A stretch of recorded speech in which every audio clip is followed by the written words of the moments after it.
Everyone, I wanted to talk to you today a little bit more on the subject that I posted about on Instagram today. So sometimes I don't have enough time to go into detail, so I like to do like a quick little video to kind of go a little bit more in depth about the subject that I'm talking about. So the subject today was 3 hormones that might be blocking your ability to lose weight. And I know that it can be so frustrating for so many women over 40 because all of a sudden the weight starts kind of slowly creeping on, and it's really hard to figure out what is the right way to get this weight off, because the things that we used to do just aren't working like they used to, like, exercising and cutting calories and even just eating healthy sometimes just isn't enough. And there are a few other things that we need to do in order to get our scale moving again, the direction that we are trying to. So those 3 hormones that can possibly be blocking your weight loss are, number 1, estrogen. So estrogen is a hormone that both men and women have, but women have it in more abundance. And when it is in balance and it's in the right level in our body, it actually is a hormone that makes us feel very vibrant and feminine and gives us energy and all those kind of things. But if we have too much excess estrogen in our body, or even too low estrogen, we can start to have problems. So today I'm going to talk about a little bit more about excess estrogen. So excess estrogen can either be having too much of the wrong type of estrogen in our body, or having estrogen dominance, where the level of our estrogen in comparison to our progesterone is not in balance. And that can happen as we get older because our progesterone levels will start to decline, and sometimes our estrogen does not decline at the same rate. So then we get into that problem of estrogen dominance. So here's the problem with estrogen dominance. It can lead to weight gain, and a lot of times you'll see that weight gain in the lower half of your body, the lower belly, the hips, the thighs, the butt. And it can also cause problems like PMS, anxiety, insomnia, different things like that. And so definitely, besides the excess weight gain, all of these other symptoms that we feel because of excess estrogen can just really be kind of putting us in this funk where we just overall don't feel well. We might not even feel like exercising and things like that. So this can start to also lead to weight gain also. So what do we do about excess estrogen? Well, there are several different things. One, we need to work on getting a healthier balance between our progesterone and our estrogen. So we need to work on improving our progesterone levels, and also work on getting rid of some of that excess estrogen in our body.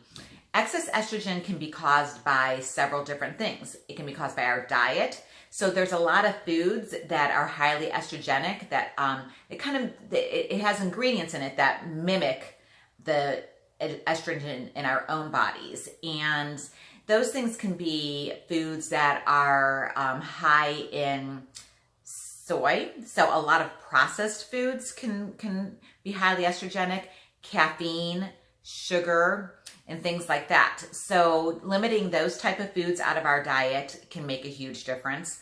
Also, what we put on our body can make a huge difference. So all of those personal care products that we're using can be highly estrogenic. And so we need to make sure that we are using some more natural forms of personal care products. That includes everything we're putting in our body, what we're, using as toothpaste, shampoo, deodorant, all those type of things. So taking a look at your personal care products can also help to get rid of that extra estrogen. So there's a lot more things that we can do to remove this excess estrogen. I'm just giving you a few examples today.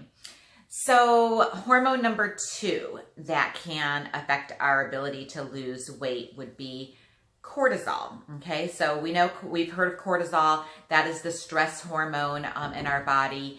And cortisol, again, in the right level, can be wonderful. It's a hormone that we need. In fact, we could not live without cortisol. But when our cortisol gets too high, it can lead to weight gain and fat storage, normally more around the middle section of our bodies. And so we definitely need to work on reducing excess cortisol if we're trying to lose weight. And because that excess cortisol is caused by too much stress, we need to work on reducing stress. That would be the number one thing that we can do. So some different ways that we can remove stress. Well, we want to remove any type of, anything that our body perceives as stress. So, or we want to try to limit anything our body perceives as stress. So that can be the obvious, just stresses that we have in life, and learning to kind of breathe a little bit more, meditate a little bit more, don't be so reactive to things. That's, just a couple ways to eliminate those type of stresses.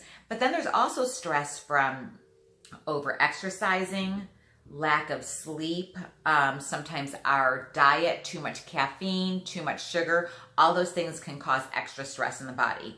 So reducing all of those things can help to improve the levels of cortisol in our body. If we have too much excess cortisol and it weakens our adrenals, then we will come into a situation of low cortisol. And low cortisol can leave us just feeling so tired and so fatigued that we don't even feel like exercising. And then therefore, lack of exercise, lack of activity can then also lead to more weight gain. So reducing our cortisol levels is definitely necessary, and probably almost number one for, for weight loss. And I feel like this is a real problem with women because, we just have so much going on in our lives that cause so much stress. And we just really need to learn ways to manage those stresses. So, do what you can, take a hot bath at night, go on a walk, have a nice cup of, chamomile tea before bed. Whatever you can do to reduce those stress levels. Get off your electronics, earlier in the third hormone that can be blocking our efforts to lose weight is insulin. So insulin is created by our pancreas, and it is used to shuffle glucose into our muscles and cells to be used later for energy.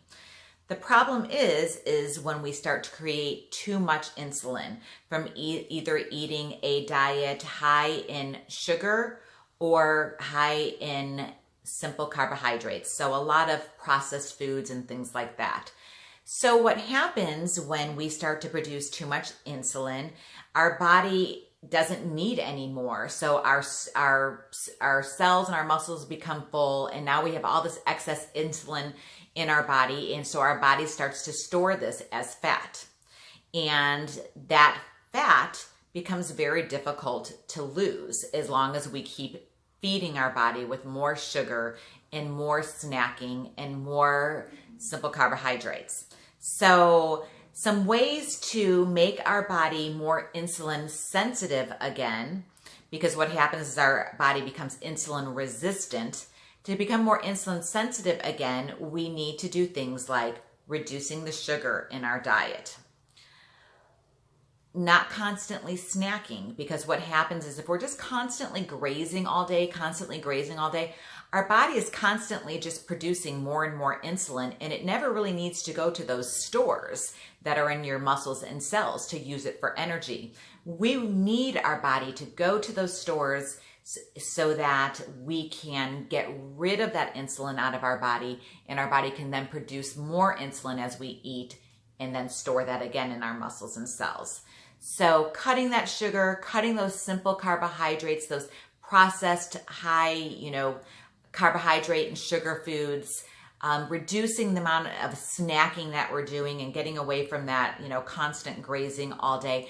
Exercising is a great way to make our body move that glucose to our muscles so that we have room for extra insulin and extra glucose to be stored. So those are just a few ways to bring down our insulin levels. There are definitely a lot more protocols and things that you can add into your daily routine to help improve your estrogen, your cortisol, and your insulin. And I think that's what kind of makes my program unique when I'm working with women, is I'm not just working on your nutrition and just your exercise. Those two things are very important and vital to your weight loss efforts and your fitness level and all of that. But what's also is important is getting to those underlying issues, those other things that might be going on in your body that are keeping you from losing weight or keeping you from feeling your very best. So those are the things that I also help you with when we're working together. So if you would like more information, make sure to check out the link below and click on it to set up a complimentary consultation call. Also, if you're not following me right now on Instagram and you want to see more of the posts that I have about hormone balance and weight loss and all of those things that are related to women over 40, there's a link below with my handle for my Instagram. So go and follow me. Hope y'all have a great day.